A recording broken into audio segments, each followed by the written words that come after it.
I've done fucking all this stuff, and nobody ever wanted to buy a ticket. But I tell the most awkward stories. So what do guys like me and you do? Tell more disgusting stories of your life. Yeah. And they ate them up. Get it out. Well, people can relate to stuff, dude. Especially with hookers, man. I remember doing drugs, and then I would like negotiate with hookers online, right? Because I didn't have any money, so I'm sitting there like, I'm not like price gouging or whatever they call it, but I'm like, I'm like, how about this? Just stay for maybe 40 minutes or whatever to, just give me like, $75 off the amount or whatever. And I was always so high. This would happen to me every time, Joey. A woman of the night or whatever, escort would come over. I'd be so high. I'd be scared. I'd hand the money out of the door, open the door a little bit, fucking hand them the money and have them go home, right? 90% of the time, because I was so scared. Like, I don't even know why I would do it, and I would do that 2 or 3 times in a night, right? So one time, dude, I remember one time this Russian lady, she had to go or something, right? And she asked me to watch her dog, right, at her fucking place. I'd went over there. And she asked me to watch her dog. And I couldn't even understand what she was saying. I thought she wanted to do like butt stuff or something. But then she just was trying to get me to watch this fucking dog, dude. So the whole conversation was just ridiculous, bro.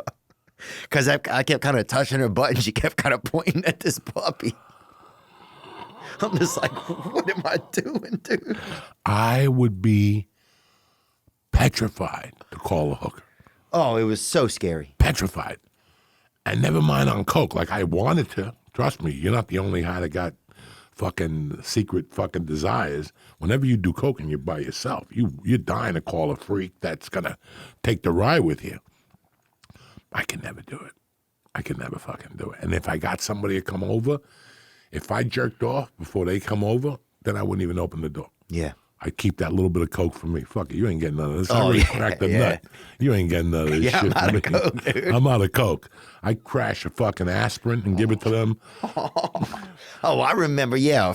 Like, I'd feel so bad once a hooker was coming over one time. I remember putting on I didn't want to even seem like I did coke or whatever. So I remember putting on like an apron or something to make it seem like I was like cooking around my house, like just being like an organized guy, like what the fuck? What a loser, dude. She's probably like, it's 3:30. This guy's a fucking chef over here. Oh my God. I just wanted to look like I was doing something important or whatever, and I didn't have like that was the closest thing I had to like a uniform, I guess, or whatever was that. But I would love to sit with like a fucking, I don't know, one of those psychotherapists that's analyzing people for drugs or something, and just sit there with them for 3 days and tell them the stupid shit and it's not even stupid, it's fucking hilarious when you look at it. Yeah. When you think about it years later, you're like, that was like a couple weeks ago I came down here, the 420, I came down here for the weekend, and I was thinking about in '86 when the Mets won the series or something, the playoff, I forget what it was. I went to New York to pick up like a couple ounces of coke. I was bringing them back to Colorado. And when I got there, the guy I went to see said to me, your coke is ready to go. You got it. You got a house? You could stay at my house? He goes, I got to leave. I got to go away for 3 days to a wedding in Connecticut or something. But he goes, I forgot you were coming. I hooked you up. You're good to go. We went to eat after the fucking airport, and then he drove me to the house. He goes, the coke's in there. Go in. My sister's there. My mom. They left you the whole fucking house. I get in there. The fucking hot water heater blew up. And the power went out. So you know guys like me and you. I wasn't leaving till Sunday. I called some of my friends, but they were fucking busy, and I stayed in that house from Friday to Sunday snorting coke with a candle and with my pants rolled up because it was all water. So I'm walking around like Jethro Tull, that album from Jethro Tull, with a mirror, navigating myself through the water in this fucking basement with a candle, snorting coke. The sister's like 16. She's down there snorting coke with me. I'm like, oh no, I'm gonna go to jail. It's a damn underground railroad, brother. He would call me every hour, like, how's it going over there? I'm like, I'm here with your sister and mom snorting fucking coke in this fucking, Nobody would believe that. I stayed there till Sunday. And then I get to the airport, Kennedy Airport. It's fucking freezing out. Everybody's got jackets on. There was no tunnels then. You had to walk out and get on the plane. Everybody had jackets on. Dog, I've been doing coke for 3 days. Whoa. When I walked out there, I had a T-shirt on and steam was coming out of me. And people looking at me like, what the fuck is he on, right? Like, you can't. That was like a whole afternoon. Then I got on the plane, and I was so coked out. I had the aisle seat. Before the plane took off, they came to me and said, you can't keep getting up and going to the bathroom. Oh. I was going every 8 minutes to the bathroom to load up.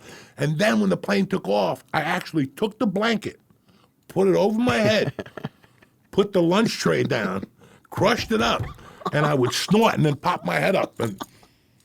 And I'm like, nobody knows I'm getting high. But the clinker of that whole fucking day. Like Punxsutawney Phil, dude. Dog, it was not, and this was every week. Eight more weeks of 8 You ball. got to remember, this was going on in our lives once a week, this craziness.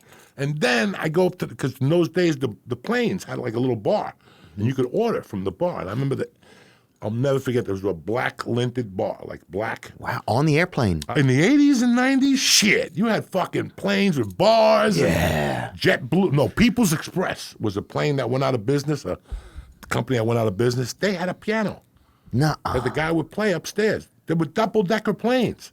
This shit today, I don't know what the fuck's going on. No bars, This shit no today's nothing. a bunch of traffic. Yeah, you go on a plane now, you go on a plane to sit there like a commie and look straight ahead. In the 80s and 90s, you went on a plane, you partied.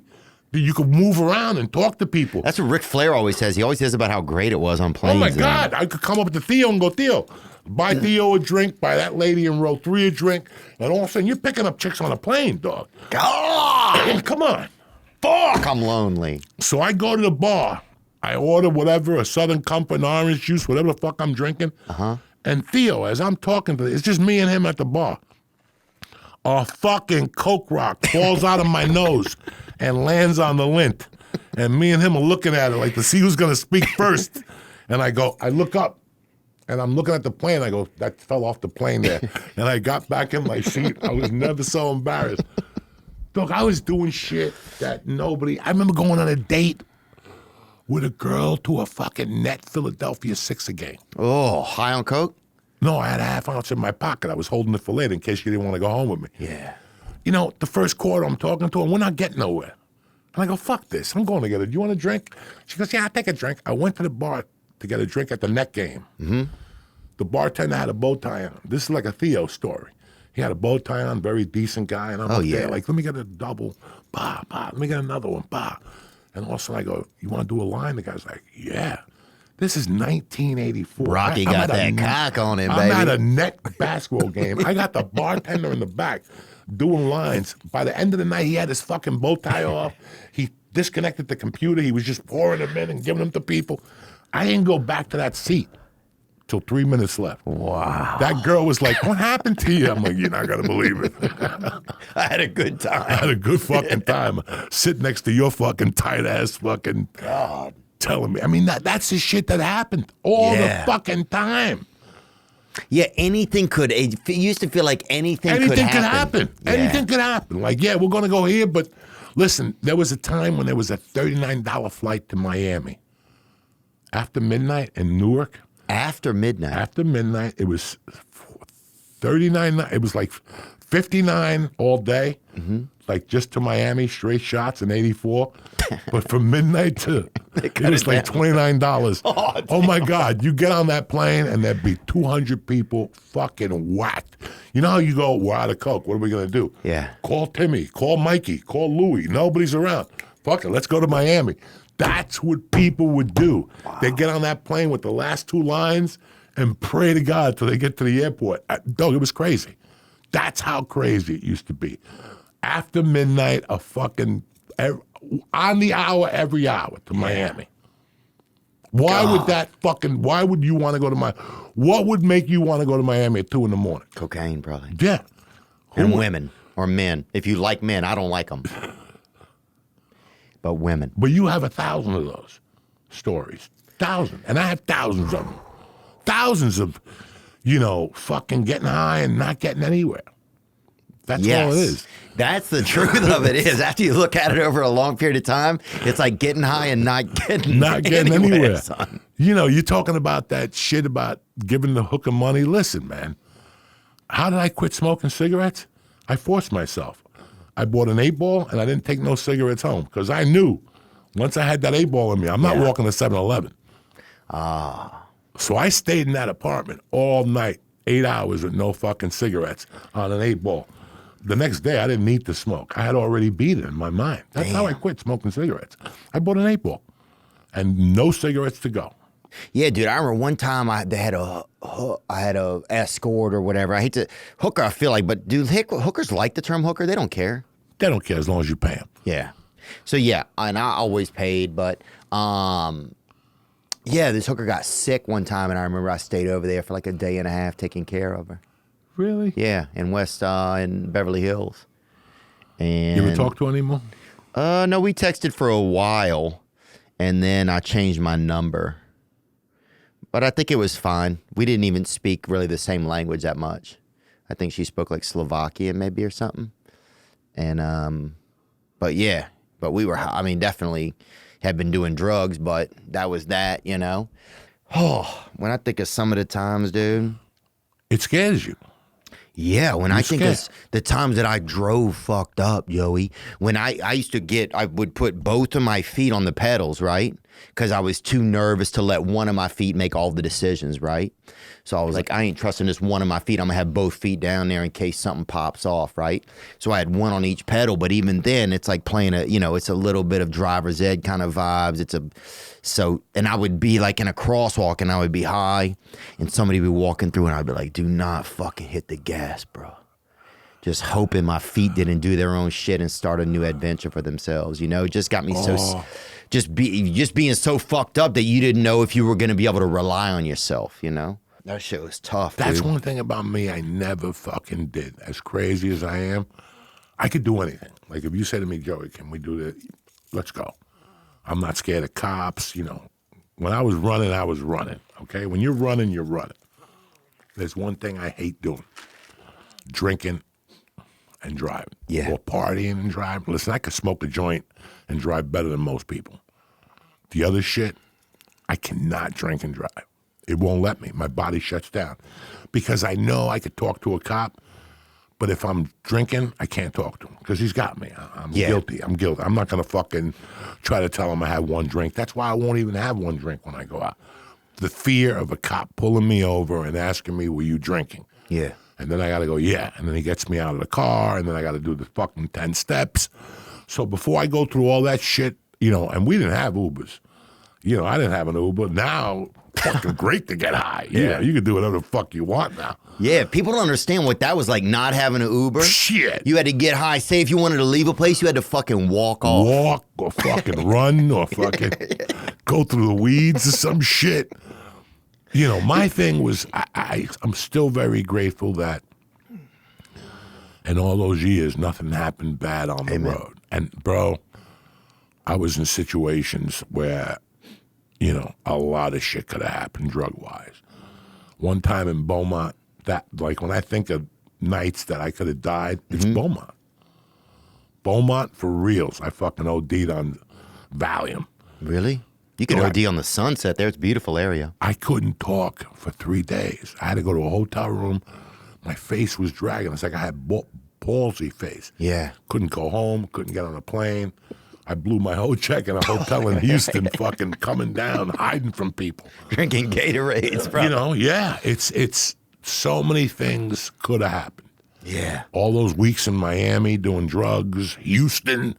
You know, Houston was fucking, you came to Houston to lose your mind and do comedy. That was part of it. Crazy. That's a fucking, I had a friend, well, he wasn't a friend. When I was like 24, there was an old guy that hung out at one of the bars. Oh, yeah. And he would just drink and then throw punches in the air. And say, you're talking to me. And he would throw punches, you know. You know, the whole fucking thing. Oh, yeah, dude. So I'm doing coke in this bar, and every day he talked to himself, and, yeah, I'll fucking kick your ass. And he'd throw jabs. Huh? And one day I asked the bartender, what's up with this fucking guy? He goes, you don't know Johnny Reid? I go, nah. You know, it was 1984. I'm a kid. I don't know Johnny Reid. He goes, I go, is he crazy? He goes, You don't know what he did? I go, no. He goes, he tried to kill himself, jumped out of a building and landed in the garbage dumpster. And he just bopped his head. So now he's fucked up. He would get a check from the government on the 1st, and he would just give it to the bartender and say, tell me when it's over. By the 18th, he'd be broke, and he'd be in there fucking arguing with the bartender. I locked him in the bathroom one day. Dog, I locked him in the bathroom at 2:30 in the afternoon. Yeah. Because in Jersey, the bathroom's locked from the outside. He was driving us crazy, talking about boxing. 1964, I took him to the body, and we're like, Johnny, knock it off. He went into the bathroom. I can't take Johnny no more. We locked him. We left. We leave. Oh, you gotta. I came back at 9. I go to the bathroom. He's still in the bathroom locked. He came in. He's like, woo. That's the noise he made when I opened the door. He goes, woo. This guy used to fucking, like, we give him, then towards the end, I would go, Johnny, you ever do coke? I give him a line of coke, and that would put his embolism, whatever craziness he had, he'd go even worse. And I still remember giving him a line of coke like at 2 in the morning, like a bump. And then being in the car at 5, going to the city to get coke, and seeing him walking over the George Washington Bridge, throwing fucking lefts. And I'm like, oh my God, we can't give that motherfucker lines no more. And then I cracked him one day. I just showed him my dick. Yeah. I put it on the stool next to him. Oh, yeah. And he was right on the stool, and he's like, and I go, Johnny. He goes, what? And I go, look at this. And he goes, wow. And he just fucking, he just watched the basketball game. He goes, wow.